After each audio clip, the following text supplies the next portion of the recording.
winning this round clearly, but he's winning a close round. I said, if you can put 2 or 3 of these together in a row, you're going to create doubt in your opponent's mind. Because you're not going to have a huge round against Kovalev, but you might win a couple close rounds in a row, and that's where you got to create doubt in Kovalev's mind. Because if you try to win a huge round against Kovalev, you're going to go bombs one, you're going to get yourself knocked out. You know what I mean? So I thought after the next round, I said, wow, he's winning the next round. I said, you know, if he can have a few of these rounds in a row, I'm like, you know what, he may cause a little bit of doubt or something creep into Kovalev's mind, and that's what ended up happening. You know, he started winning a couple of rounds in a row, even though they were close. You know, if you wanted to give him the Kovalev, maybe you could have given him the Kovalev, but I felt like Andre was taking the play away from Kovalev. So like I felt like it was starting to become an Andre Ward type of fight. In the rematch, who do you think has advantage? Ward, being that he's already been in there with him and being such a smart boxer, he'd be able to capitalize, or would Kovalev do different things in it? I don't know. I mean, I want to see a rematch. I tell you, I want to see a rematch. Who would you pick?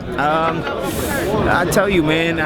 I think I'd pick Ward. And before this fight, I was picking Kovalev. You know, I think I'd go with the momentum and stay with Ward. But I mean, I would love to see the rematch. You know, so Ward earns a pound-for-pound crown. I had a 16-12 for Andre Ward, and I had a first round 10-10. I had the first round 10-10, the second round 10-8 for Kovalev. Do you think he earned a pound-for-pound crown? Yeah, without a doubt. I mean, this is a tough guy to beat, man. This is not an easy guy to beat. And you know what? I thought at the end, he was outgutting him too. You know what I mean? And that's not easy to do. Like if this was a 15-rounder, it would have only got worse for Kovalev. I feel. You know what I'm saying? Like I feel like Andre took the play away from him little by little. First with little pot shots in the early because you know he just got knocked down. He wasn't trying, and then little by little he started bullying him on the inside. You can see he was just taking what he gave him. Like he was smacking him in the stomach, smacking like whatever. You know, like you're convincing your opponent like, damn, this guy's maybe still in here like trying to win. You know, like it plays on your mind. He got frustrated and it showed to him down the stretch because he faded.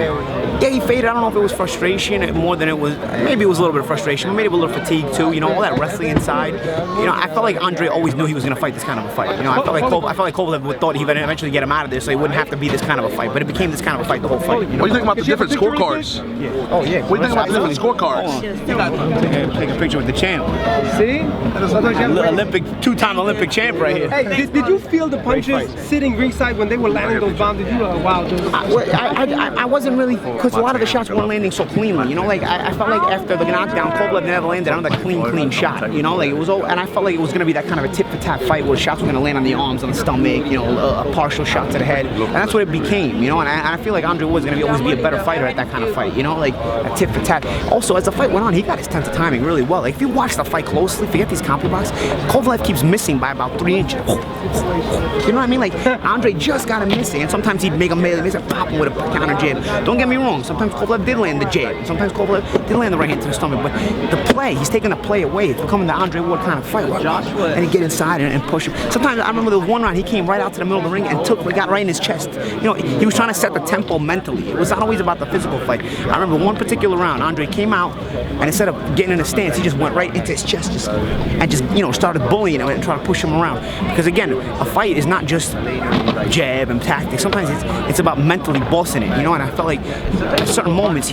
all he was trying to do was take the mental play away from him. Like, nah, I'm the boss tonight. We're gonna do it my way. You know what I mean? And I felt like he needed to convince him. And I felt like little by little, I don't think Kovalev ever felt out of control, don't get me wrong, but I did feel little by little Kovalev started to like become frustrated and fatigued and just like you know, not get a little bit frustrated at the fact that he couldn't land these shots, big shots he wanted to land. How come he wasn't not for boxing? You think this was? It was close. A lot of people telling me. No, it was close. I mean, don't get me wrong. The guys behind this, like a lot of them, but they always miss a good fight, no matter how close you put those guys. You know what I mean?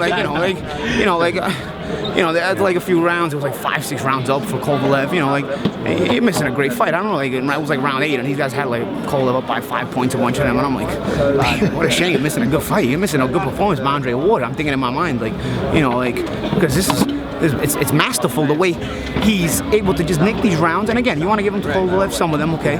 But he's nicked these rounds, but he's also mentally staying in the fight and starting to take the mental play away from him. That is so difficult. I can't even put it into words how difficult that is to do.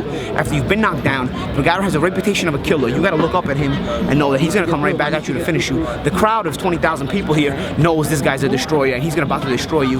And you're all by yourself in that moment. And you've got to convince yourself, not only am I staying in this ring right now for the next half hour, because there's 10 rounds to go. I'm gonna not only stay in this ring right now, but I'm gonna actually come kick your ass too. It is so difficult to convince yourself in that moment to do that. You know, most guys just get up, and you see what Kovalev's done to most guys. Most guys just end up getting finished off right there. You know, Hopkins, you know, he got up and he boxed in a very witty, very cagey way, but he wasn't trying to win the rest of the fight. I'm sorry. Does the rematch? How good a night for Andre boxing Ward was got this? up and tried to win the rest of the fight, which How is good a night even for more boxing was this, difficult. Paulie? How good a night for this for boxing since you're part of the game? I don't know, because I feel like you gotta actually know your boxing in order to really give this kind of fight credit. This is, I mean, I appreciate this fight because I understand how difficult it is For the peers? to get through this fight. Yeah, even I don't even know if the peers. I don't know. You know what I mean? Like for me, like I've been down in fights. I've been in tough physical fights. Like I understand how hard it is to grind yourself every single round and get through this every single round. And every moment of the 3 minutes is panic. Like every moment of the 3 minutes is like, whoa,